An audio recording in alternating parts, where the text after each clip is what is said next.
Et numéro 2, qu'il était de mauvaise foi. En effet, lorsqu'il voyait des gens courir dans le rétroviseur, que ça soit avant qu'ils n'arrivent à l'arrêt, ou même pendant la durée de l'embarcation, il ne se souciait jamais de s'arrêter pour prendre la personne en pleine course, ou même d'attendre 1 minute ou moins pour laisser les pauvres retardataires franchir les portes du bus.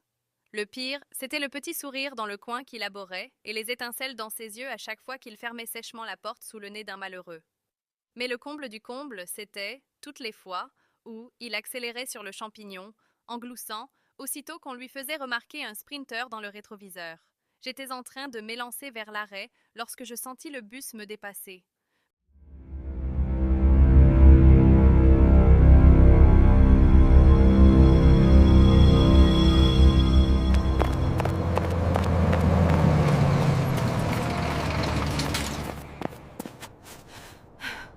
Mon visage, congelé par la brise glaciale, ne put exprimer de façon nuancée toute la terreur que je ressentis à cet instant précis.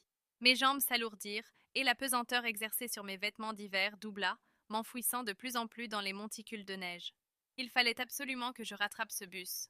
Ma réunion d'équipe de ce matin en dépendait. Elle était prévue à 8h15 et arriver en retard n'était pas une option. Pas question de donner l'occasion aux mauvaises langues d'alimenter leur ragot. Même si elles n'avaient pas vraiment besoin de mon aide pour étendre leur venin dans tout le bureau. Aujourd'hui, je m'attendais à recevoir une bonne nouvelle et je ne voulais pas que mon retard soit source de déception. Mon espoir s'envola aussitôt lorsque la dernière personne franchit le bus.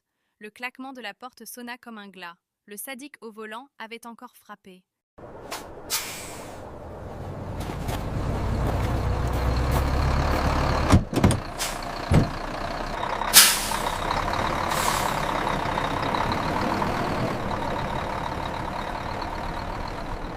Je fumais de l'intérieur face à mon impuissance.